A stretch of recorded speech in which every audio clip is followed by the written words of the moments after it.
Hai guys, welcome back again with Mimin di channel Enkun. Fans botak Saitama bisa merapat karena di video kali ini kita akan membahas lanjutan cerita One Punch Man. Setelah Saitama yang kembali dengan mudahnya mengempaskan Garo, meskipun pemburu pahlawan itu telah berubah menjadi monster. Lebih tepatnya kita akan mereview manga One Punch Man versi Murata chapter 163 yang bersumber dari website Reddit OPM atau forum Reddit. Buat kalian yang belum lihat review chapter sebelumnya bisa klik link di deskripsi, atau bisa juga klik link di pojokan atas video ini ya. Dan buat kamu yang cuma ngikutin animenya atau tidak mau kena spoiler, Enkun sarankan mending stop videonya aja dari sekarang. Nah, di chapter 163 ini pertempuran Saitama dan Garo berlanjut. Secara mengejutkan, pemburu pahlawan itu kembali bertransformasi dan kekuatannya semakin kuat pula. Penasaran? Oke, langsung aja kita bahas. Let's go!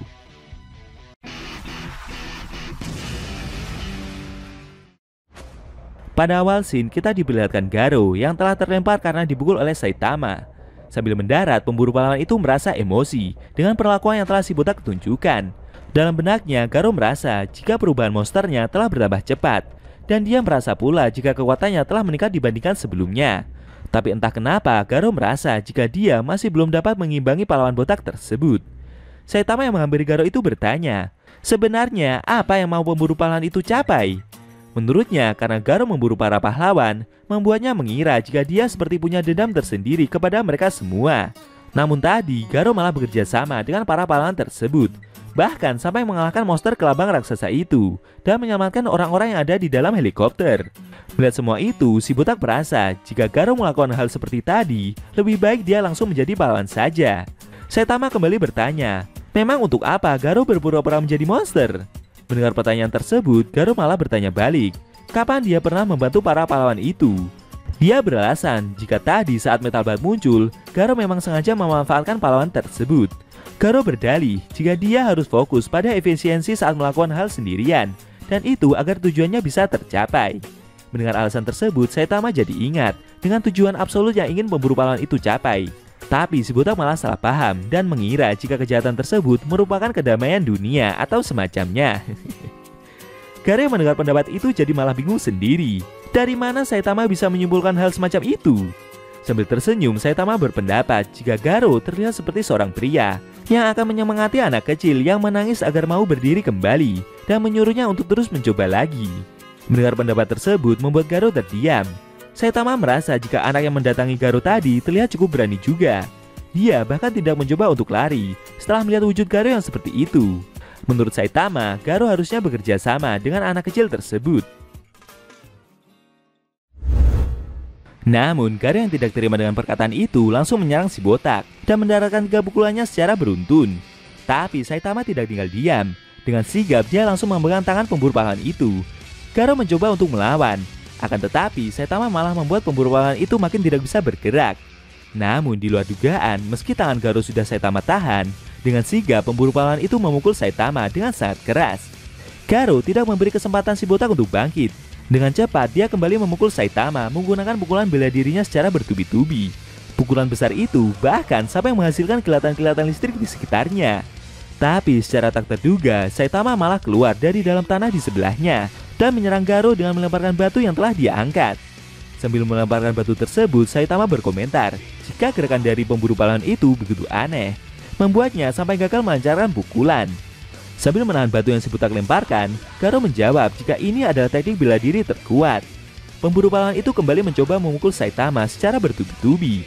Garo meminta si botak untuk bersyukur dan menikmati pengalaman dari pertempuran yang mereka jalani ini. Namun dengan santainya, Saitama berhasil menghindari setiap pukulan yang Garo lancarkan. Garo yang terus melancarkan pukulannya itu merasa jika si botak yang ada di hadapannya ini telah mampu mengimbangi serangan combo yang dia lancarkan hanya dengan refleks dan kecepatan reaksinya yang luar biasa. Tapi menurut Garo, teknik yang Saitama miliki begitu sangat amatir dan dia seperti mempunyai banyak celah yang bisa dimanfaatkan. Benturan pukulan yang mereka berdua lancarkan menghasilkan benturan ledakan-ledakan random dalam jumlah besar. Garo berpendapat alasan kenapa Saitama akan kalah itu karena dia tidak mempunyai suatu teknik. Gerakan yang si botak keluarkan selanjutnya dan seterusnya telah dia baca secara akurat. Lalu pemburu pahlawan itu berhasil memukul Saitama dan menendangnya dengan sangat telak. Serangan tersebut membuat Saitama terlempar jauh ke belakang, bahkan membuat gedung-gedung besar di belakangnya sampai terdorong. Tidak sampai di situ, Garo kembali melompat menghampiri Saitama dan melancarkan pukulan bela diri dalam skala besar. Efeknya membuat ketiga gedung besar yang terlempar itu sampai meledak dan hancur berkeping-keping. Lalu membuat puing-puing bangunan berubah menjadi pasir dan area pertempuran diselimuti debu dalam skala besar.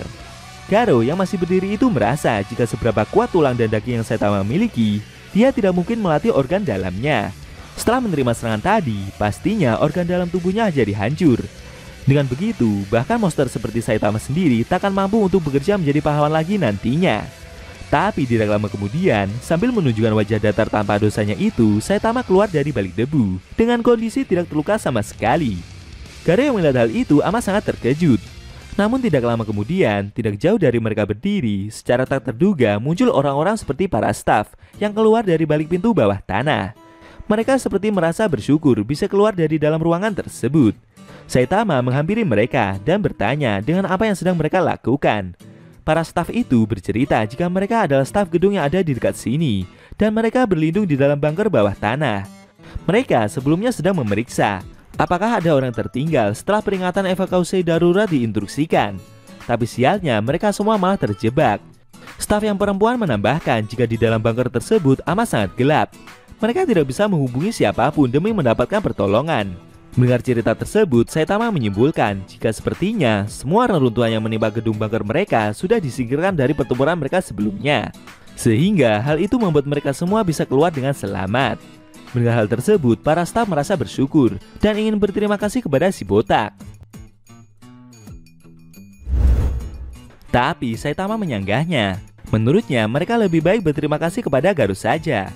Karena sebelumnya pemburu pahlawan itulah yang berhasil memukulnya, sehingga membuat gedung tersebut dapat terlempar. Namun setelah melihat orang yang Saitama tunjukkan, membuat para staf itu jadi pada ketakutan melihat wujud Garo yang begitu mengerikan. Dengan kompak, para staf itu langsung menunduk dan berterima kasih kepada pemburu pahlawan tersebut. Kejadian itu membuat Garo merasa terkejut. Tapi tidak lama kemudian, para staf itu langsung berlari ketakutan dan mencari tempat persembunyian yang aman. Saitama yang melihat hal itu meminta mereka semua untuk sesegera mungkin mengevakuasi diri. Setelah melihat para staf itu pergi, sesaat Saitama dan Garo terdiam. Lalu sambil menunjukkan wajah konyolnya itu, si botak merasa kagum. Menurutnya kejahatan absolut milik Garo sepertinya bagus juga untuk dilakukan untuk menyelamatkan masyarakat. Bahkan Garo seperti membereskan sendirian.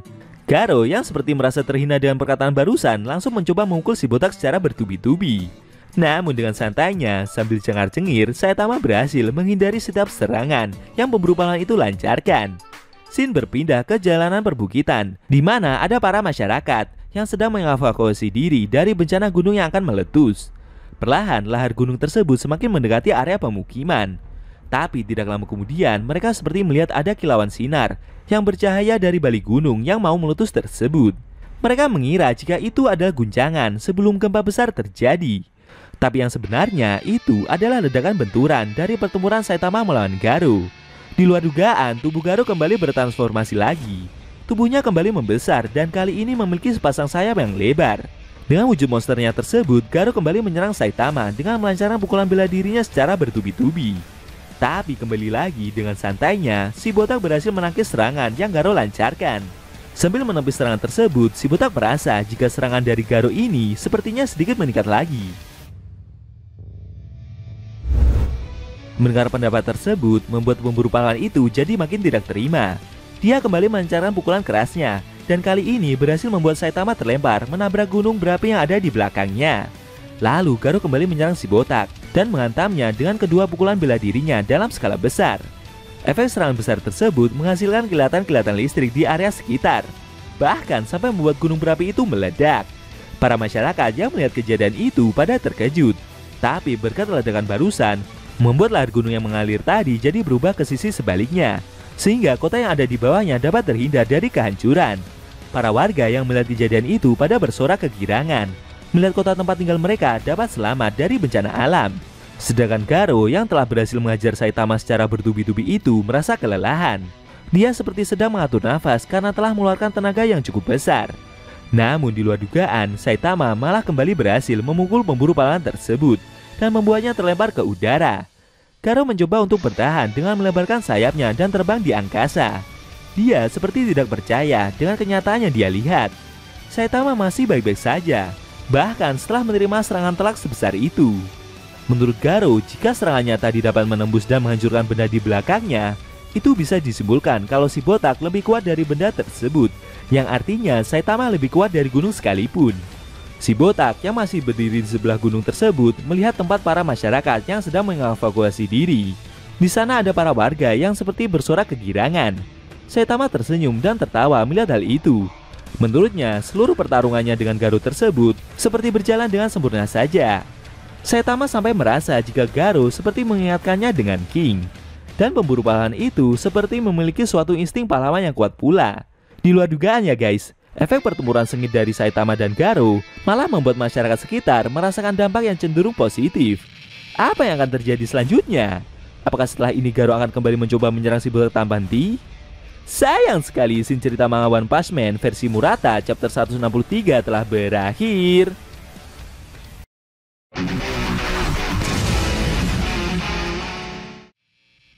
Nah, itu tadi review manga One Punch Man versi Murata chapter 163 yang isinya memperlihatkan Garou yang untuk kesekian kalinya gagal menjatuhkan Saitama.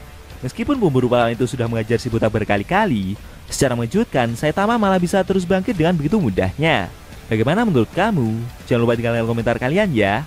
Kalau mau nonton review sebelum atau selanjutnya bisa klik link di deskripsi. Linknya udah Mimin taruh di sana kok. Buat kalian yang punya Instagram atau TikTok, jangan lupa follow sosmed Mimin juga ya guys. Oke?